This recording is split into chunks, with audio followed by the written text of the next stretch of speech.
Good morning. Hello, welcome to Waffle Time. We're back again in the Jesus, Yes. with Jay and me. Yeah, a few technical difficulties, but we've got them sorted this week. We're always having technical difficulties. And we need to Difficulties. be more technical and better in that sense. That's on you, man. I'm not technical in the slightest. I'm mechanical. I'm analog, you're digital. Something like That's how that works. So, yeah, we've been having fun in the office and in the circuit and coming up with ideas of things to show you guys. And we figured we would kind of get more in depth with some of the stuff that we're using to actually, kind of review things rather than just go, yeah, look, we've got this thing. Now we're going to go, we've got this thing, here it is fitted, and we're going to try it, and this is how it works, and this is what I think of it. So the first thing is we've had in, here's a product we've got in, ironically, Overdose Voltex collaboration wings. Super cool, because obviously Voltex is amazing. And everybody should have a Voltex wing, because that's just a bomb. If you drive a full-size car and you're going to have a massive wing, that's the BGW, then Voltex, yeah, it is the ultimate, isn't it? There's no one else you want. No. You might end up with someone else, but if you've got the money, you there's lots of other ones you can actually afford that are human prices. Yeah. But Voltex is the one. Yeah, definitely. Although saying that, I've never actually priced up a Voltex. There are a lot. I did once, and I stopped very quickly. I got into, I looked at the prices, and they were well over £1,000. Yeah. So it was just Easy. Yeah, they're not for me. Easy. I'm just going to try and break it on a wall. That's Exactly. not the wing. Exactly. That's what you put on a proper touring car. Exactly, yeah. Well, that's what they do. That's what they do. Exactly. So Voltex, super awesome brand, and Overdose, everybody knows. So that's a good one. So we got those. They sold out. Well, we say they sold out on the first day. We had those. Yeah, they sold out. They came in and sold out same day. Luckily for me, I have an RC shop, so I can bagsy stuff before it comes in. So I got one. That's the Type 5. Type 5 wing. Yeah, on the one super good. Super good is my initial thought. Basically, the way they go together, the end plate is now screwed on. So effectively, you could make your own end plate, use this as a stencil, and actually bolt an end plate on. Because obviously, us guys we'll run the big sort of Japanese style stupid end plates. See that against the silhouette of my face? We make massive ones. I believe these are full option. Something like that. They were a bit of a, here you go, boys, well done. So yeah, they're full option genuine carbon end plates, which I've always kind of stuck on the end of my wing using double-sided tape. However, I can now Actually drill those, countersink them, and actually bolt them to the Voltex wing, the Voltex Overdose. Out of interest, is it an M2 screw that's used? It is an M2 with a Phillips, but I'm sure you could replace that with an Allen head for a cleaner look. Yeah. I know I've certainly got some screws that size floating around, and maybe the same size as what size are the Accuvance motor screws?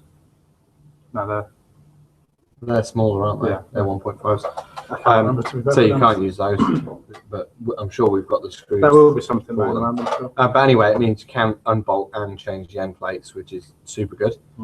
The base plates are also amazing. What I should do is I will grab a 1.5. What's that for? Oh, you're taking the bottom. I mean a 2 mil. When I said 1.5, I meant 2 mil. That's what that was. So if I unbolt one of these,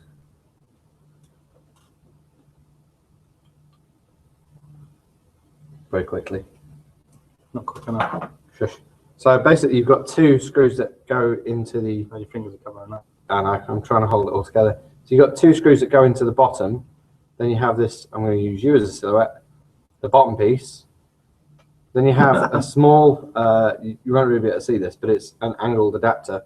So basically, if your body's on an angle either way, you've got a little adapter. That's not essential, is it? It's not essential to have the spacer in. No, not at all. Just but makes it sit better. It's an additional feature that if you need your wing mount, to sit slightly on an angle, so match the down boot tightly lid. to match the boot lid. There's an option in there to do that, so that's good. And then you've got two, use yours as a silhouette again, so you can see Your hand there. is whiter than my t-shirt. There. So you can see the two bits protruding here. Got two lugs. Two lugs. So basically you drill, I forgot to write down the size, but it's like 5 or 6 mil hole through the boot lid, which then obviously the base plate goes under, then the screws go under. So your mounting area is much bigger than normal, because obviously you've normally only got the back of maybe a washer, a screw head and a washer if you're a bit fancy to hold it on there. So that is by far the strongest wing mount I've seen. Yeah. The wing stands attached by pushing a small split pin through a mounting eyelet, basically. That's kind of it's good because there's a little bit of flex there. So if you give the wing a clonk, it's not going to tear your body off. It's not going to tear the body off. It's not going to start breaking things. And the plastic that they've used is pretty flexible. I mean, it's getting more towards a urethane than a plastic. So that's that's very handy. And it also has the option of a narrower mount as well. Exactly. So there's two options of mounts there. My only gripe with that is obviously if you wanted to fit massive wing stands or something, you can't really. You can. You just have to make a bracket for it. Yeah. Well, you can, but like I say, it's custom work. There are two different options on the wing stands included, though. Yeah. So you've got a short one, which I'm running. Oh, that's the short one. I thought it was that's the shorter one, and then there's the massive one as well, which is like super tall and roof height. Yeah. They're pretty wide. You're talking maybe 5 or 6 mil wider than a Yokomo wing. So they're kind of I think I measured HPI wing width. I measured one the other day. No, I don't actually have a measuring device in here. I just lined it up against that and eyeballed it. So I think I measured one the other day, and it was 190 mil with no end plates. There you go. So that's big. So what are the end plates? 2 mil each, something like that. And then the bottom of the wing stand is bolted on with two little sort of Allen head screws here, like dome capped Allen head screws. My only gripe with that is that they're not quite tight enough to hold the wing in a solid position. Now I think that is because it's not actually bolted down. Yeah. So I think when I bolt this down, it will put tension into the whole thing, and it will become solid. So I'm pretty sure Overdose would have catered for that. Otherwise, if that doesn't quite do it, then a little dab of super glue in there is going to fix that up anyway. But that's the gripes on it are minimal. But yeah, the wing design is excellent, and ideas. For me, I think that's the best I've seen from anyone. For sure. Like wings are kind of something that's a bit lacking. The only stuff that's kind of up there really is you can buy the Yokomo carbon wing blades, but I'm not actually not a fan. Well, I don't like the shape of it. Exactly. Yeah, I'm not really a fan of the style of it. If they did a carbon Cunny's wing, definitely that'd be the one. I'd be down with that. Cunny's wing is kind of all we've ran for the last 18 months. Yeah, basically, it's an amazing shape. Yeah, it's just perfect. Is that actually a Voltex wing? Cunny used to be a Doluk wing, wouldn't it? I couldn't tell you. I think it would be Doluk. It looks. So yeah, I think it is a Doluk. I think it is looking at it. But Voltex is still cool. Yeah. Because it's Voltex, and I have always wanted a Voltex wing, and now I have one. It's very small, but I have one. Yeah. So yeah, that's the Overdose wings. That's the Type 5. The Type 7 is a swan neck style. The swan neck. I'm not a fan of the swan neck. Not a fan of that style, but it does suit a lot of cars. It does definitely work with. Well, it's kind of a new way of doing things, isn't it? So yeah, it's there's a lot of people making them in real life. For me, I wouldn't fit one to a real car, so I'm not fitting one to an RC car. Exactly, yeah. But they're cool. They're just not my taste.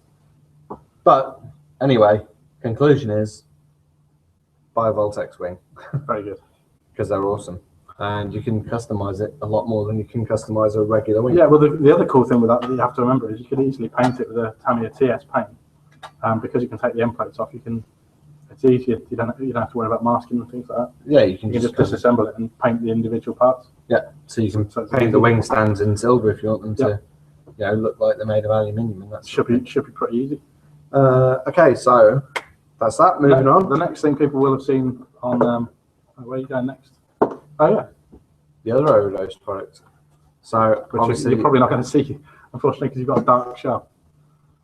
You can see body that. catches.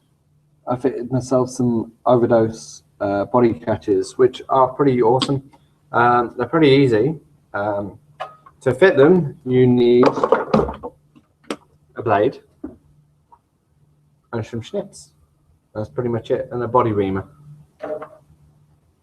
That's your fitting equipment. Basically, the idea is that they look like a real body pin, like an aero catch. So what you do is you fit these things onto your chassis.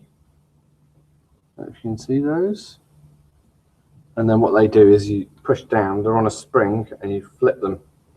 So, if I leave, there's one is flipped, and the other is unflipped. You see a little bit sticking out the top, and one effectively just got a tab on top of them there. Yeah. So what you do is effectively you push your body down, flip the catch over, which then catches into engaging holes in the body, which you can see there somewhere. Maybe just about. See those two little dark shadows, and it gives a very realistic effect of an actual bonnet catch. Yeah. In terms of fitting them, very easy. The only thing that I had trouble with this one was there's like a plastic nut on the back to obviously pinch it together with the body so it stays on there. And on this JZX, it slightly interferes, although I'm not using the standard holes. Yeah, you've made as holes prescribed. So the body posts aren't supposed to be there. Kind of your own. Yeah, but you know, you wouldn't actually put them inboard of a vent anyway. That would be. They also incidentally only work if they're mounted on a flat surface on the body. However, if I'd fit them before the light nuggets went in, wouldn't have been a problem at all. So you know, you fitting them to a shell that you're already using rather than putting them on a new one. Exactly. I mean, I will put them on my new one. What I would like is that they put sort of 2 sets of these bonnet catches in, because obviously you use your chassis for multiple bodies, so you know, having an extra set of those and it'd be useful. But you know, you can interchange them between bodies very easily by. I was going to say, so it's not the end of the world. In terms of using them, I've got them on my car now. I've just fitted them recently, so I haven't really used them that much. A couple of guys down here have been using them, and they're really good. Like, you know, it looks cooler, and it's kind of hassle-free. Again, only downsides there is there's like a little retainer for the top of the spring, which is effectively loose when you don't have a body on the chassis. So that probably could be quite easy to drop and lose. But if you use a bit of common sense, I'm sure it's fine. Yeah. And I think what I'm going to do is get an O-ring, like a rubber O-ring, and sit that on top, and it'll just retain the whole lot together. Because obviously your body shell is very thin, so you know, you can add something a little extra on there because that spring's got a lot of movement in it. Yeah. Well, I'm working out which body I'm working on at the moment. I've painted myself a new Samurai. My Facebook friends will have seen. I'm either going to finish it and fit the body catches and the wing to that, or I don't think the wing will fit on the back of the FC, so I might save both of them for one of the other projects I've got on the go at the moment. I think that's quite likely. But the body catches are something. When I saw them, I was like, it's not really my cup of tea, because I tend to not really go for the fatty. Yeah. Well, I thought it'd be a bit too fiddly. I thought it's one of those things like stealth mounts where it's designed to make it so you don't have big posts sticking through, but inevitably just annoy me because they're too fiddly or they don't do the job that well. But they work perfect. I like them because I'm not a fan of stealth mounts in the slightest, because obviously, you know, the amount of weight that you've got there that's kind of, you know, flapping around. For me, they also just don't hold the body well enough, no matter what you do to them. I've never seen anyone. The only thing I've seen that does work is running, like I'm doing now, with regular body pins on the back, clips on the back, and magnets on the front. That kind of works, although you occasionally get crocodile and it gets put off to the side and things like that sometimes. Yeah. If you take a bump and you've got the weight of the magnets and the brackets hold the magnets. Yeah. So for me, that works, because it's light, it's easy. Like the only bugger with it is a little bit fiddly to put together. And you've kind of got it takes 5 minutes to put one. Got to put a bit of flex in there, which is a bit nerve-wracking, but it's it's good. It does what it's meant to do properly. We have them in stock. They're ready to be shipped. They're nice and easy. They are part number OD1638. Yes. If anyone is needing to know numbers to find them quicker, you can find them on our website in the body accessory section, I believe. Or you can search part number. Yes, you can. You can search part numbers on our website. Makes it nice and easy. We just don't show you the part numbers. It's because it's too many. Yeah. It gets confusing. So, next one. Toe straps. Yeah, toe straps. I think we mentioned Overdose again. We're having an overdose. Well, we after we finished doing this last week, I went and fitted the purple one to my RMX. Yes. And unfortunately, I've left that chassis at home because I'm rebuilding it at the moment. But I can't remember if we actually touched on this last week and said. No, I can't remember either. But essentially, I've now fitted it to my RMX. And it fits perfectly. The only thing that you probably need to do is add a shim. Yeah. Because the height of the incidentally inserts is lower than on the MST version. On the Overdose chassis, they have a 1mm shim in there anyway. There you go. So they're not sat flush on the chassis. They're not flush on the chassis. There's a 1mm spacer in there anyway. Yeah. So that is how they should fit. So yeah, you can use those. I'm pretty pleased with that because I like the design on them and I also like the look of them. I like working with them because it's easy. I've made so many changes to my chassis this month just by changing inboard toe, and it's lovely. Mm-hmm. Lovely, jubbly. It's a much easier way of doing things for sure. Yeah, I've got the adjustable one on my jet chassis as well, but I haven't run that enough to play with it yet. That's true. So, it's slightly different design on that, isn't it? It's similar system. It's bulkier. Yeah, it is. But it's more drift package. So there's essentially. There's those. They fit. They work. One other bit of news we got, or I found out recently this week, is the adjustable aluminium shock towers for the XXX are obviously released now. We haven't got them in just yet, but they're coming with our next order because obviously we have to order on a regular basis, and sometimes products are released not long after we've just received an order, so we have a little delay. Also, the news I found out this week is the RMX ones are coming out next month in April, which I'm very excited about because I'm looking forward to playing with them. Yeah, and it means I'm going to have to either get a XXX again. Well, I kind of got a XXX, or I'm going to have to get a RMX. Yeah, I'm going to have to do one or the other. Speaking of RMXs, I've actually got nearer to completion. You have, yeah, with the silver one. This is my rear wheel drive chassis. Is that rear wheel drive, Mr. James? This is my rear wheel drive one. You're going to need a gyro. I have a good few things that still need to be done to this. Essentially, I've got to build the dampers and things, and it doesn't look like it's much further on, but I've bought myself a ton of upgrades for it yesterday. So I got them all fitted last night. There's a couple of things I've still yet to do. It is looking rather bling. To be perfectly honest, I've missed having my all silver chassis since the Solvent XXX. I like it. I've got an all silver chassis now. I've got silver carbon as well. The only bit that's purple is the shaft drive mount on the rear because that wasn't available in silver, so I'll have to get one of those. You need a de-anodizing kit. No, I just need to get one of those. Isn't it just like bleach in a pot for it? It's oven cleaner generally, but it doesn't work. It doesn't look as good. Since this is anodized silver, so I'd have to match it. The only thing that I've got to get is I've been swapping out all the bushes. I'm not a fan of the red bushes on the silver, so I've been swapping them all out for white bushes. There's a couple we haven't got in stock right now, such as the rear arm inserts and the hinge pin bushes, which I thought we had those. I couldn't find them, so I think we're out of stock. We may have them, but I'm going to check that because we need to give this information to the world. Yeah, I couldn't find them, so I think we're out of stock. Yeah, we have. We have them. Okay, we'll have to change them later. I didn't think we have them. We may be out of stock later because James is going to buy a stockpile. Nobody order them now because I need them. Everybody order them quickly. But we have, basically that's almost ready to go. I've just got to put in my ESC, get some lovely soldering from Mitto done on that. I also have a brain unit. Oh, hang on. Your support ESC. My support ESC. This was when we visited Accuvance. That was, yeah. And they gave us some more funky stuff to try. Yeah. So thank you very much, Accuvance. Yes. We greatly appreciate your support. I just need to your stuff is amazing. Yes, makes me very happy. I need to get it fitted, need to get it soldered, and then I also need to fit my LSD 2.0 RS. Which I have already fitted. Yes, you borrowed last week. I borrowed 2 weeks ago. Well, a couple of weeks ago. Did some experimenting with making my Duval rear-wheel drive for fun. Turns out it's really fast. Well, it works surprisingly well.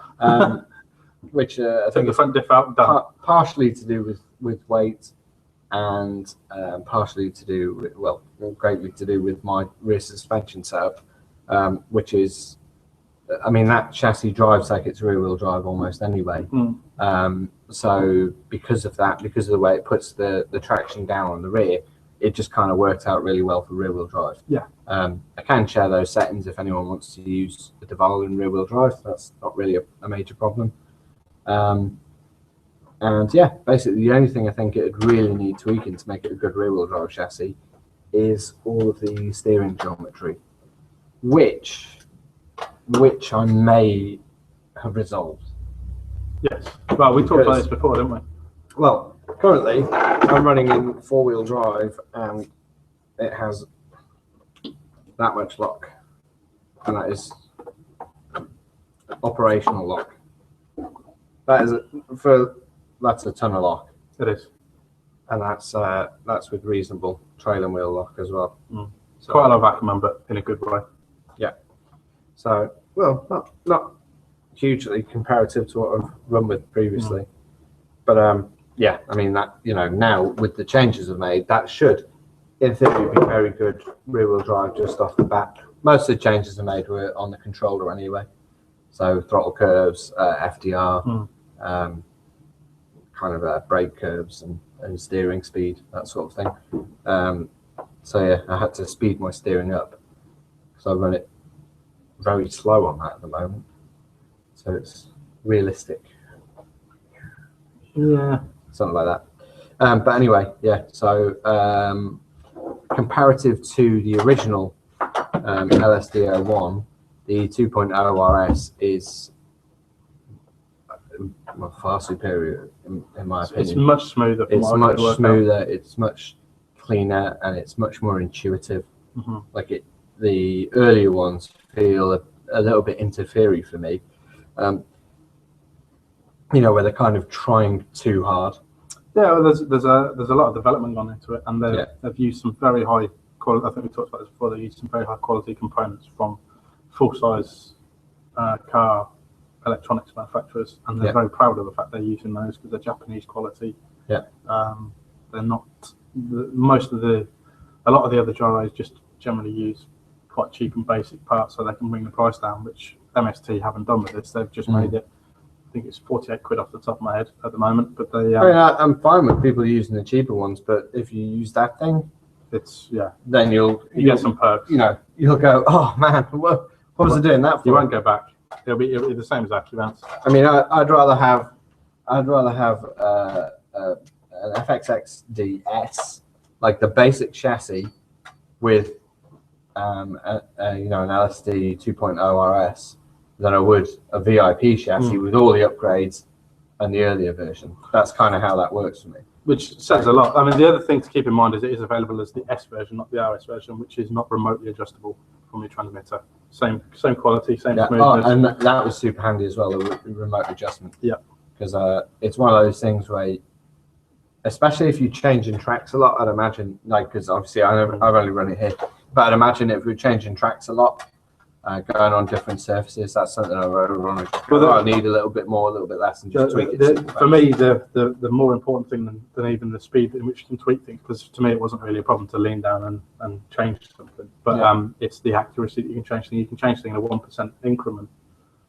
Whereas when you're doing it with a dial, if I've done 1%, if I've done 12%, like you know, you've got a tiny screw with tiny bit of adjustment. Whereas with that, it's like, okay, I need like a little bit more, and you can just find the sweet spot and be like, okay, that setting is 87% or 42% or whatever it turns out to be. Yeah. There you go. That's my setting for this track. Yeah, not like it was roughly there. Like it was at like 7 o'clock, something like that. Yeah. So yeah, pretty pleased with that. Looking forward to getting that fitted. I've got to decide where I'm going to fit it on the RMX because I haven't 100% decided yet. We can work on that later. Yeah, you'll probably move around a bit, and I'll play around with it. Is that me looking at the actual shorty mount that you've got in there as well? Now? Yes, it is. Yeah. Is that something we have? Yes. How do we get those? Do we have a part number or? No, not off the top of my head. It's just RMX shorty mount. RMX shorty mount. It's easy enough to find. If you just go into any of the spare parts categories and filter by RMX, you'll see the stuff that is specific for an RMX. So there you go. RMX that's easy enough to find on our website. I need to tweak the way my steering linkage works. I just bolted that on last night to basically put the turnbuckle on. It won't sit at that angle because that's not my favoured way of doing things. You'll see there it is at quite an angle. That's just me being lazy. What's that? Midnight. This link here. I'll flip that to this side. Yeah. Flip them out to the other side, and it'll be much straighter. That was me mostly seeing if my spacer, because the OMG servo has or the full aluminium OMG servo has a strange top deck height. So I've just had an idea. It needs to be offset slightly to clear the battery. Which is easy enough to do. I think I've used 1mm shims, something like that. I've got an idea. As Robas would say, I'm a genius. Is this an idea for now, or is this an idea to talk about afterwards? Probably afterwards. Okay. It's a good idea though. Yeah. But yeah, so I got the 2-wheel drive conversion kit fitted to this with the shaft drive rear, and it's kind of weird because this is the 4-wheel drive chassis, and I'm trying to make it the rear-wheel drive version. Indeed, because I was too impatient to wait for a silver rear-wheel drive chassis. So I've got the 2-wheel drive setup sheet, and I'm trying to put them on so it's effectively a 2-wheel drive out the box. Don't worry about that. We'll fix that as we go along. Yeah, so just needs wiring up. Moving on. I'm going to use this because I like having a dibber in my hand. The laptop. Other stuff happening. We've got a bunch of Tamiya paints coming back into stock. Probably today. They were shipped the other day, so they should be with us today. We also which means we'll have black PS5 black back in stock. Which I've ordered. Seems to be quite a lot of it. How many have you ordered? I'm not going to say on camera, but twice as many as we've ever ordered before. Oh Jesus, that's a lot. Which is twice as much as we've ever ordered of any colour before, because we always order loads of black. That is a lot. Yeah. So yeah, basically black seems to be the hardest colour to get, but just because everyone uses black. Yeah. Not everyone uses white. Well, if you've got a dark body, you back it with black. Yeah. Whereas if you've got a light body, you back it with white, silver, maybe a yellow, depending on what it is. Exactly. You can mix it up a bit. But black just works with everything, and it also works for black is back. But also it works for window trims and that sort of stuff as well. So yeah, I do all my windows with black and then PS55. See, I've started using PS23 for window trims now because I've worked something out in my head, and it might not work for anyone else, but because I've had this thought, it just works. And that's that black is like new rubber, whereas gunmetal was like faded, worn rubber. And all the cars I'm generally painting are like 90s. Do you know what? That's interesting because when I think of the window frames, like I don't think of the seal, because the seal is rubber. Yeah. I'm thinking of the metal trims that are over it that are. My eye automatically goes to the rubber because it's normally the scabby bit which catches my eye. Yeah, because it gets all that like moldy and that green, the moss and stuff. Yeah, gack on it. Exactly. So, and if ever I'm like in a position to have lots of time to paint the body and put those. This tells me that you've owned too many old crap cars. I've never owned new cars. It's always old crap cars. But, hey, that might change. I can tell you something here, Jay. You are missing out. Sorry, that was mean. Other stuff. We've got Accuvance stuff coming in very soon. We're just waiting for a confirmation date on that. Incidentally, I've been using the Tau 2. I only recently put it in because I don't know why you'd ever. How could you wait? Because I had mine fitted the data because my ESC is still the test version of the Tau 2. Yeah, well, technically, it's version. That's easy to fix. Version 4 point something or other 6. So I already technically had it, but working on a special, like a kind of prototype version of a Tau. So it just didn't need the Tau 2. But there's so much more. Like, yes, you did But have. now I know there is. Yeah.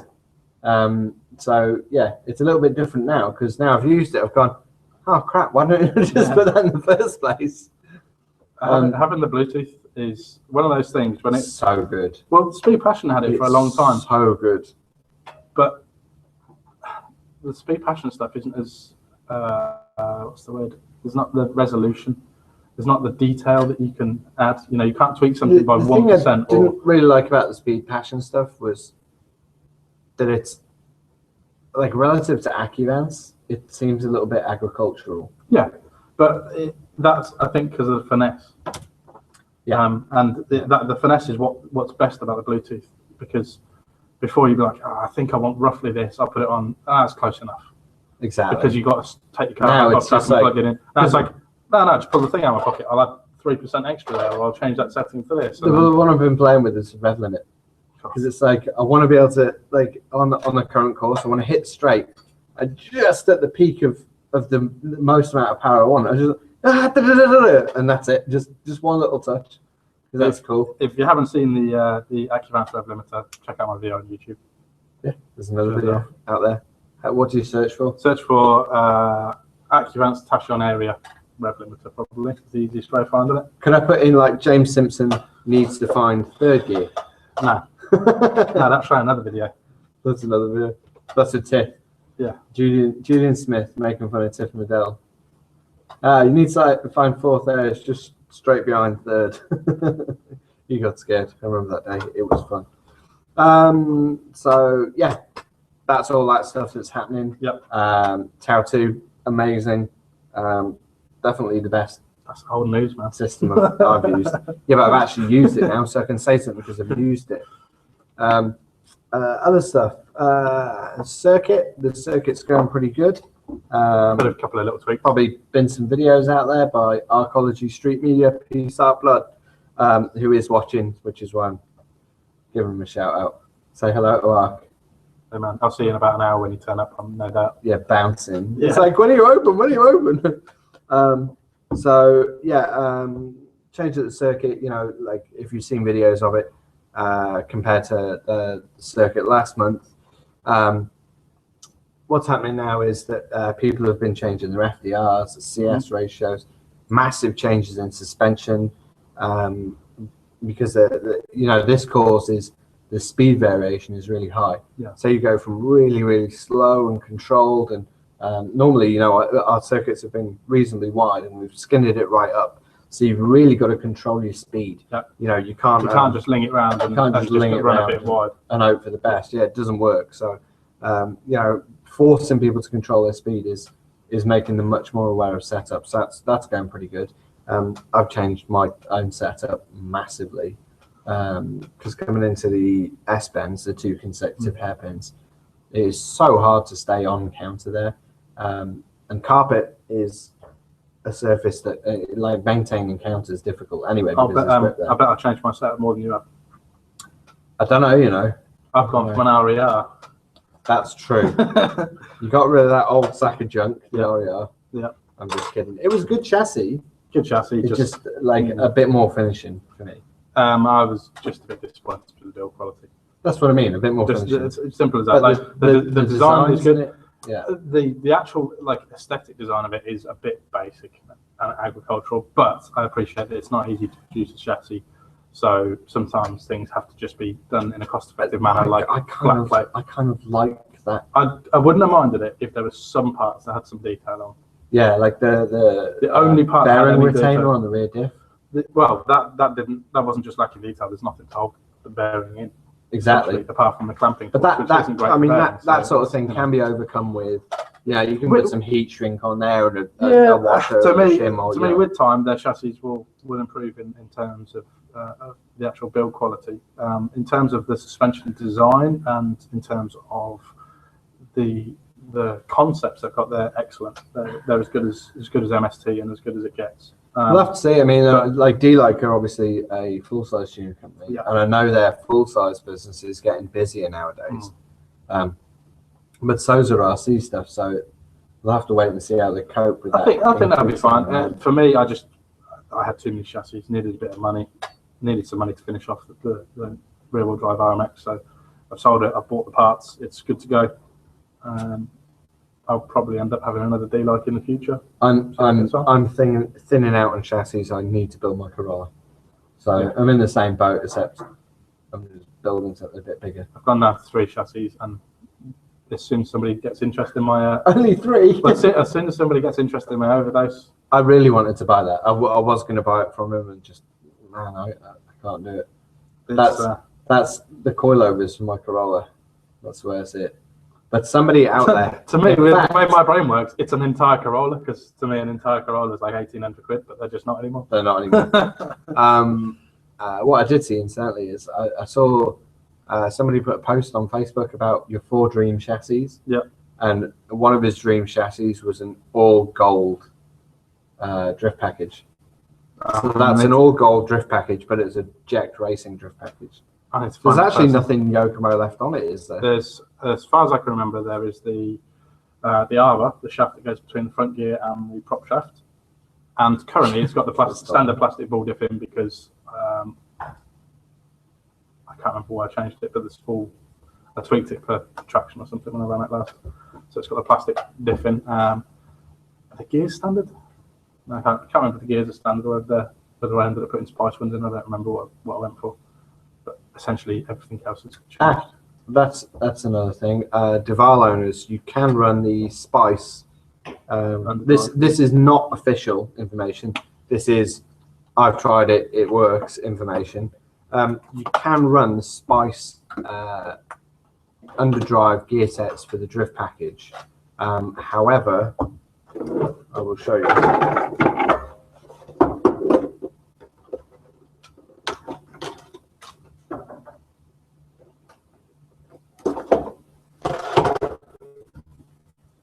So in here, you need to run between the drive output and the diff itself. You need a 0.13 millimeter shim. That's what we're running. So I've done this on my own car, and I've tried lots of things on my own car, and exploded some diff cases and broken some stuff. But basically, the spice gears will go directly in. They do rub ever so slightly on the diff case, but that's kind of fixed within 2 minutes of running the thing anyway. Just take it easy during those 2 minutes. When you do up the diff case on it, you don't need to crank on them. Just literally when the screw stops driving, that's it. You don't need to give it an extra quarter turn or anything like that. Just kind of once it's nipped, that's enough. Don't drive into them, because these cases flex quite easily. They press on the bearings and push everything up and bunch it all up together. But as you can see now, that's running big angle, and it's rotating freely. Like, it's not a problem. So yeah, you can use the spice underdrive gears for a drift package in there. I'm currently running gearing to do 1.8 CS. I believe 1.7, 1.8. Quite different from standard. Yeah, it's much better. So yeah, you can run those. You'll have to get them at your own leisure. They're in various places on the other side of the world, but you can do that. It's possible. And Overdose officially aren't launching CS for a short while. There is information out there about running other Yokomo gears, like the Yokomo one-way gears and the ball diff gears for the drift package. I tried that. It was awful. I tried it based on the recommendation of a very good driver, actually, but the gears just bound up. It was absolutely terrible. It's one of those things you'd have to work on them before you fit it. He said it took a week of driving to wear it in. It was like, yeah, that's not really what I want to do, to be honest. Yeah. So yeah, the spice gears though do just drop in there. It's because the backspace on the crown wheel gear is different. So time to move on to questions. Question time. We're waffling. Okay. It is waffle time. I know, but there's not that much time to waffle. Okay. Okay. Gavin Roberts has quite a long-winded question, which I'm going to try and hang on. We've frozen. We're frozen. I'm going to assume we're still live. It'll be fine. It'll tell us if we're not, so we'll keep going. Are you sure? Because wouldn't the live bit freeze as well? No, don't worry about that. You look utterly miserable. Let's just carry on, because we've got time. It basically looks like you've just seen your own doodah, and I'm looking at it going, oh, you poor bastard, and you're going, oh no! It's fallen off. Right, Gavin Roberts has basically asked a long-winded question that I'm going to have to come up with a very quick summary of, which is basically that he's changed to thicker oil. He's drilled out his pistons to 1.5 mil holes. He's drilled out some. He's put some thicker oil on. He's running on polished concrete, and he's got no traction at all. He thought the theory was thicker oil means more traction, but it doesn't seem to be the case. It doesn't necessarily work like that at all. Well, it's not thicker oil. Well, it kind of is and it isn't. It's slower damping speeds. Yes. So what I would suggest is if you've slowed your dampers right down, then what you probably need to do next is make sure your dampers are slowed down. Then you're running a soft spring, so a long stroke soft spring, and you will potentially need to alter the angle of your dampers and stand them upright. Final drive. You need to check your final drive, because if your final drive is incorrect, you will just be spinning wheels and you won't be going anywhere. So you need to make sure your final drive is correct. If need be, do alter the throttle curve on your controller as well. It's not ideal. You want to do it mechanically in the chassis, but you can do it the other way. Are we still? Yeah, Shirley said he can still hear and see us, so it's fine. Our computer shit itself, so as long as you can still hear us and see us, that's fine. Yeah. Essentially, Gavin, what you need to do is play around. My advice would probably be to change your pistons back to standard ones. If you've made a modification, then you're changing the way everything works. And, I didn't see it done. Yeah, you drilled out to 1.5. Oh no, that's the worst thing you can do. I would just go back to standard size pistons, possibly even grab yourself some of the 0.8 or the 0.6 holes. I would suggest as a kind of beginner / intermediate user to use the 0.8s. Yeah. Give yourself and then just work on it. But essentially, the thicker oil is just slowing things down, and you need to work out whether you want things to go slower or faster. Essentially, he's kind of negated the oil by making the holes to 1.5. Yeah. They're massive, you know. What you need to do is basically just play around and work out what works for you. Don't just assume that one rule works for everywhere and for everyone. It all depends on the balance of your chassis. You know, if you're running a massive battery, then you'll probably need to run thicker oil than you would if you're running a shorty and things like that. So just play around. It's not something we can give specific advice without actually seeing the chassis in front of us and seeing how it's behaving, unfortunately. Tajan's asked, with an FXX-S, the motor and pinion combination to start with on carpet. I would probably say 13.5, ideally. 10.5s are okay, but they can be a bit powerful. And on carpet, you generally don't need it. The rear-wheel drive's a funny one. I think when you start out, you end up in the higher turns, 21.5, 17.5, 13.5, so all that sort of range. But as time's gone on, I've seen a lot of the Japanese guys going down in motor turns. But we are talking professional level. Yeah, and the other thing you have to realise is none of the rear-wheel drive chassis are designed to run anything more powerful than a 10.5. Yeah. Almost no drift chassis is actually designed to run anything more powerful. A lot of them you can, but if you talk to the manufacturers, they're intended for them to be running 10.5, 13.5, even 17.5. Yeah.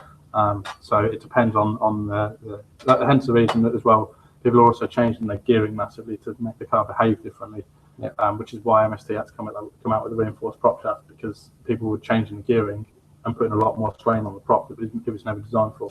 Yeah. So hence the reason they came out of that.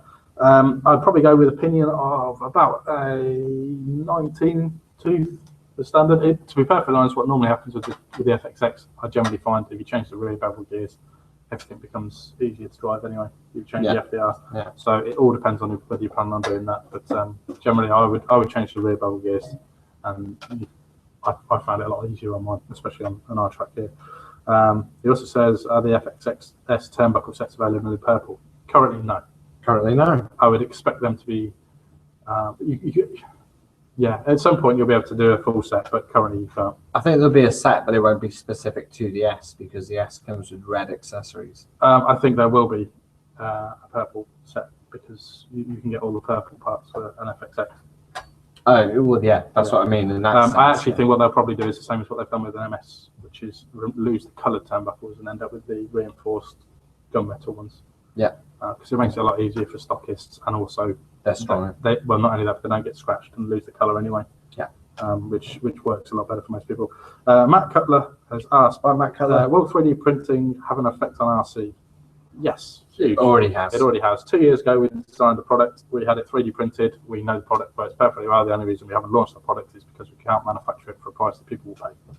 And we can't just 3D print them because 3D printing currently it's for prototyping. It's a prototyping process, unless you have very, very, very expensive machinery. Even then, it's the only time you'll ever do it is it's not suitable for RC. Well, the only people I know who are using off the press, as it were, prototype printed parts are race teams, full race teams, and they're printing titanium. Yes. So yeah, good luck with that one. 3D printing is never cost effective for, currently is not cost effective for mass manufacturing. It's only suitable for prototyping or making one-offs. Yeah. For us, we used it as a tool to test the design to make sure it worked as we thought it would work, and it absolutely did, which gave us the confidence to go ahead and have it manufactured. But unfortunately, the costs were too high to put it to market, and it's a product that involved licensing and things like that. So. Hence the reason we're not talking about it, because we don't want somebody else to rip us off, which seems to happen quite a lot when you talk about a product that hasn't. If we were to show the designs, then somebody will make that and rip us off and get a lawsuit. Yes, not just from us. Is it worth trialing an anti-roll bar set on a XXX HT running on carpet? Yes, it absolutely is. I think everybody should have an anti-roll bar set to try. I wish I had a roll bar set for that.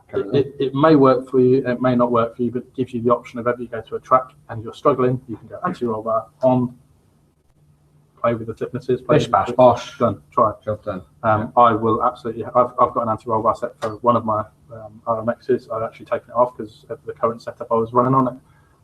It'll probably work its way onto the rear-wheel drive at some point. Chris Butcher's asked us a bunch of questions. Thanks, Chris. Thanks for the questions. Out of the four-wheel drive MST chassis range, apart from features such as belt versus shaft drive, do they each have their own driving styles and techniques? Yes. Yes, they do. They all behave very differently. And in actual fact, even there's big differences available within each chassis as well. Like the RMX, for example, there's some chassis braces, the upper deck braces. You can move them. You can move the position of them. And just sliding that from back to forward completely changes the way the car drives, and makes it feel like a different chassis. In the MST range, I would say, if we're going backwards a bit, the FS was the smooth one. Yep. The MS is the all-rounder, so it will do a bit of everything. The XXX is the counter steer master. That's how I'd put that. It's the counter steer, and the XXX is the bomb. The RMX, I think, is going to be the car for doing tobashi, like high-speed tobashi, like the forward snapping motion. I think at high speed, the RMX will come into its element because that's where the Deval excels, and it's a very similar layout. Yeah. So I think with the belt drive in there as well, it's going to be very kind of vacular Deval, that kind of feel to it. With a bit more high speed, I think, yeah, because of the torque. Well, I think it naturally has better counter steer, but it doesn't quite have the forward spring of the Deval. So it's like a balance of the two, basically. And then the FXX is obviously the rear-wheel drive car, and four-wheel drive, I've not driven it enough in four-wheel drive to comment, really. As a rear-wheel drive car, it's solid, it's planted. The RMX is, I prefer, because it's just a bit more lively and dynamic. Yeah, definitely. But the FXX is solid, like it will do what it's asked to do continually. Yeah. The next question from Chris is, what's your top 3 biggest selling items? Which isn't something I really want to give away in detail, but it's not very interesting stuff, to be perfectly honest. In terms of actual numbers sold, it's tyres, and tyre O-rings. Yeah, so basically, because obviously everybody needs tyres. Because that doesn't matter what chassis you've got, everybody needs tyres. Because the MST tyres are amongst the best. Good. Yeah. Yeah, they literally fly out. But yeah, in terms of any detailed parts, it's not something we want to share because we don't want to help any of our competitors, unfortunately. Another question from Chris, which is quite an interesting one actually, which is something I read this yesterday and I had to think about it. And I'm not sure of the answer. When driving, where should your eyes be focusing? For example, at the car, 5 feet in front of the car, moving around. Since marking his wheels for Kawasaki, all he seems to do is stare at his front wheels, which is the problem I have, which is why I don't mark my wheels for Kawasaki, because for some reason, if there's a spinning thing, I stare at it. Is I imagine that's like a rabbit in headlights. So rather than look at the car, what I try and do is drive RC like I'm watching a drift video. So when I'm watching it and it's close, it's like the close-up shot, you know, so I'm watching it more details. As it moves further away, my frame size stays the same. So as I'm looking at the car, you know, I'm looking through a frame and the car is just moving towards me or away from me inside that frame. So I look at it as the whole picture. Because like when you watch a drift video, if it was just a car and an airfield, it'd be crap.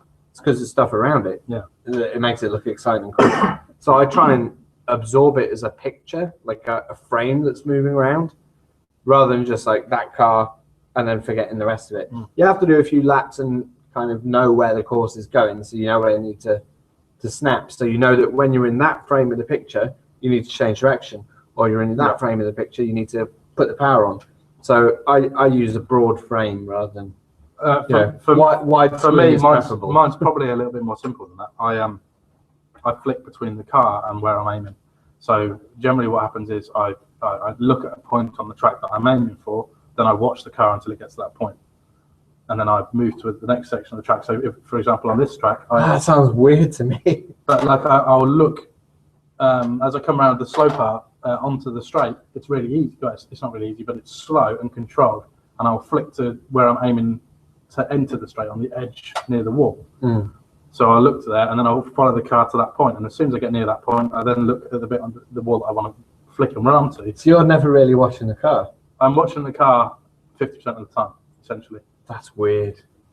That's weird. Like, to me, that's so alien. But that's why I can position But I suppose the car my way of doing it is probably weird for you. Yeah, it's like, I don't know, maybe it's quite hard to do because it just comes natural. I've had to really think about that. And maybe when I drive later or tomorrow or whatever, I'll look at it and think, actually, no, I don't quite do what I think I do. Because I haven't driven my chassis. That's a good question. It's something I've never thought about before. But essentially, you've got to do whatever makes you able to work. I know if I watch the car constantly, it needs to be natural. But I don't run the best line because I'm reacting to where the car is, not putting the car. I think that's probably why, because you drive that way, the Kawasaki marks mess you up. Yeah. You can't accept a broad picture. You've got to go point to point. Yeah. Whereas because I can accept a broad picture, it's like driving a full size car and it having a speedo. I'm not looking at it because it's got a dial on it that's moving. I just know it's there and I'm aware of it rather than looking at it. No, but bizarrely with a full size car with me. Is this why you can't have turbo cars? Because if I had a boost gauge, you just be like. No, although I did used to actually. To be fair, with my S14, I did used to watch the boost gauge. There you go. Boost gauge like but that was because it always had a boost leak, and I was always trying to make sure. See, I always had boost gauges where you can set them up. Yeah. So basically, I just didn't look at it. I only looked if there was a red light flashing. But most of the time, there was a red light flashing, and it was in. It was in the car. The boost gauge was in the car when I bought it, and it was a cheap, shitty one. And it had a red light on it that used to flash every now and then. That didn't mean anything. It was effectively, it's got power. It was like one of those lights that just sort of flashes every 5 seconds or something. Oh man, that would irritate the hell out of me. And it was also on the A pillar. So it was right by my eyes, and I'd just be like, oh. Anyway, another question from Chris. Gauges on A pillars is not good. No. If or when driver aids such as traction control, electronic diff, stability control, etc., come along to RC, do you think they'll have a place? Like gyros are found? No, unless they actually add something. See, this is, I think that's based on the assumption that a gyro is an aid. Yeah. And a gyro isn't an aid. A gyro is there to replicate. I would disagree with that. The self-steer properties of a full-size car. A gyro is an aid because people who don't run gyros, or if you turn a gyro off, people will spin more often. A gyro is aiding, but it's a very small amount of assistance. So what it's doing is creating. I know, I'm fully aware of what it's doing, but there is definitely an element. If you turn it off, then the driving is harder. So it's definitely aiding somehow. I don't think it's an element, because if I'm sat in a full-size car and I'm drifting, I'm on left-hand lock and I'm changing direction, I don't go like this to change direction. You'll literally be there and you give it a nudge, which is what you do with your controller. You give it a nudge and then the car goes and you let go, the wheels spin round. Yeah, but I'm not talking about that at that point. To me, that's what the gyro does. The self-centering is definitely something that it's not self-centering, it's self-steering. Yeah, but it's essentially, it's replicating the self-centering. That I'm not talking about. I'm talking about at different points. Actually, at the initiation of the turn, the gyro to me does the first tenth of a second. It is an aid. Potentially, yeah. That's how I see it. But then, because if it wasn't full size, if it wasn't an aid, the problem would come halfway through. In full size, because relative, you'd have an 800 horsepower car, wouldn't you? Mm. And if you come to a corner and you just put your foot down, the car will just go, and you don't even have to steer it. Or just you could let go, and the car will naturally just do that. Yeah. So I still think it's. But we're talking about different things. Creating that effect. It is doing that as well. I'm not saying it's not. I'm talking about before that point. Reaction speed. The reaction speed with the. If you flip, for example, if you flick the car onto a wall without a gyro, then your first adjustment and counter, what's the word I'm looking for? Your first sort of movement has to be bang on, or the car will spin. And with the gyro, you get a little bit of forgiving, so it's definitely assisted. It's at that point, not the self. I think, I think you can make it assistive. I think it naturally is. But I don't think, because I'm coming to this as someone who, but I was very much against gyros to begin with, because I didn't really understand what it was doing. I hadn't thought about it properly. It's like assistance, drifting, you don't need that. Now I thought about what it was doing, and actually it was like, oh, you know what, that makes sense. Definitely. But anyway, that's all debatable. Back to the question, I don't think anything has a place in RC drifting unless it makes it look more real. Yeah. So it depends on what somebody invents and comes up with. If somebody can come up with something that definitely makes it look more real, definitely adds something, then it'll have a place. If it's just a gimmick, then it will vanish as a fad. As long as it doesn't have a speaker that makes revvy noises, then it's all good. Another question is, how much weight, if any, does shell aesthetics hold in RC competition? None at all. I disagree. I think based on the fact that if you've got a very wide body, no, we're not talking about that. Like he's talking about, is a judge going to award you more points if you've got a cool body? Oh no, it doesn't matter. Then if you're running a really badly painted, knackered, crap old body, it doesn't matter. Driving. It does. However, it does help if it looks cool. It makes it. You choose bodies based on your ability to see the lock. I can't see ourselves, but basically, like this shell, you can see the counter steer. If my shell was, way wider, I wouldn't see the counter steer. So I'm hiding that from the judges. Definitely. So your job as a driver is to make sure that the judges can see what you're doing. Don't be upset if you're like, I'm on full counter, and we're like, we couldn't see it. Yeah. One tip for everyone is don't run black wheels. Black wheels hide your counter steer, and in actual fact, there have been several instances in Japanese competition that I'm aware of where you will be marked down for putting your car on a start line with black lines because you're already deemed to be trying to hide from the judges an inability. Black lines, black wheels. Black wheels, sorry. Yeah. And it's not how we work, but it makes it 100 times harder to see a counter steer, so effectively you don't get the bonus points. Unless you're running substantial Korogashi marks on black wheels. Essentially, it depends on the visual. You're playing it. You're taking a massive gamble while running black wheels. Yeah. Or dark wheels. Essentially, you've got to be able to see the wheels, and black wheels almost always hide it. This is why Gachapin always runs bright wheels. And why Takahiro puts black wheels on. Exactly. Yeah.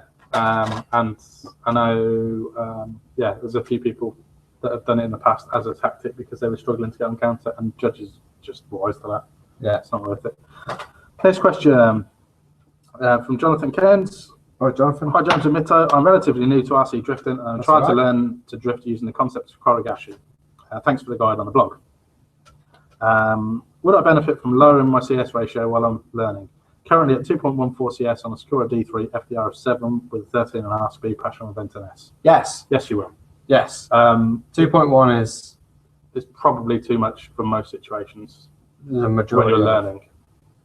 It depends on the track. If you're on an extreme, I can't remember the last time I ran above 1.8.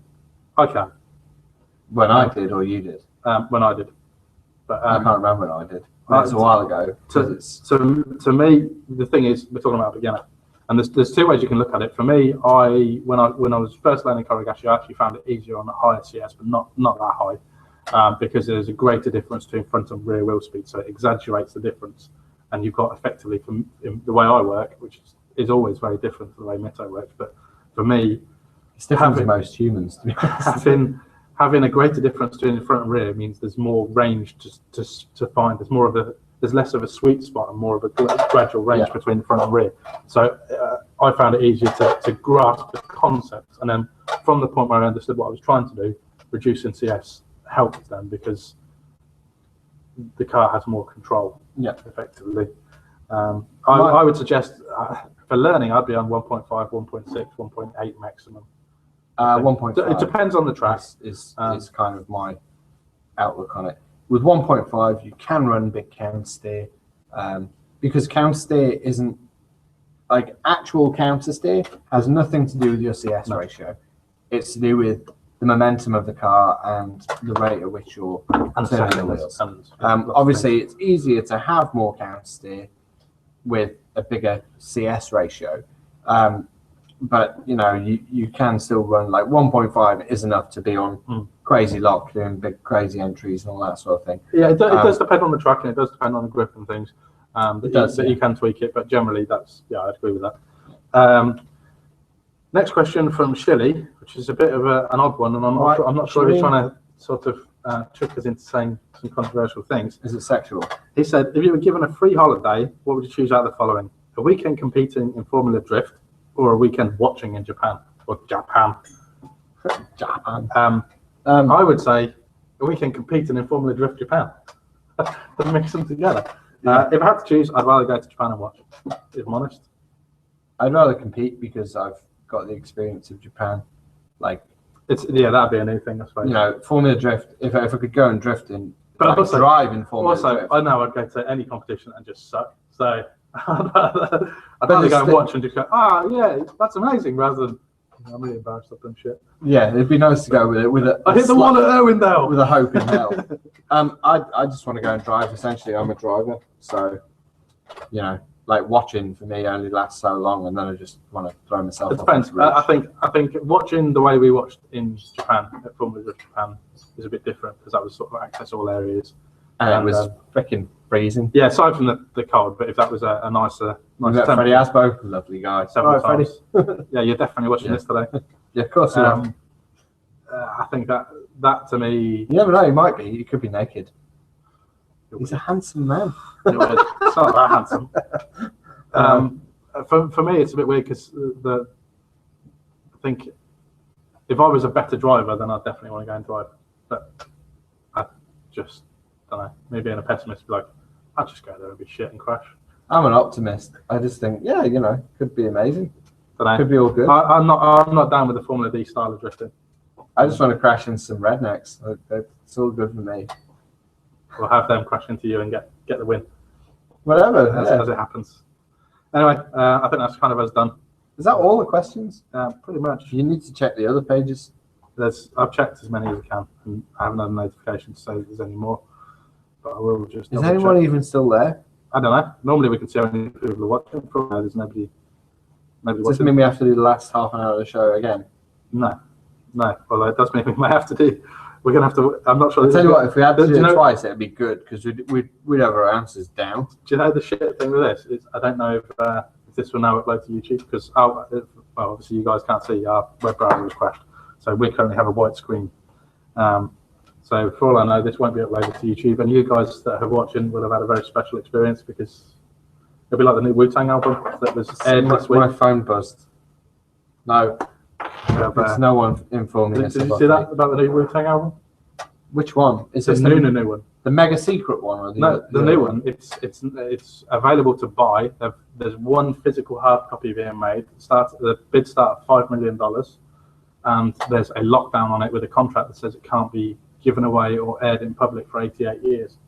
So that they had a screening, effectively, like an airing of the album in America. They've already done this? No, this was like this week. This is another one? No, this is the same thing, but it's done now. Oh, right, okay. And they played it to like 100 people in America. Yeah. And like half the audience were people that were Wu-Tang fans, and half of them were people that had just won a competition and were there and just getting pissed and didn't give a crap. But there's a load of controversy come out about it because half of Wu-Tang thinks it's a stupid idea. But it's got like a hand. It's got an album. The case for the album is a hand engraved by a Moroccan artist, gold thing, and it's crazy. It's like so that's kind of like what it's like the treasure chest from the tabernacle and all that sort of stuff. So that's kind of what these guys have got.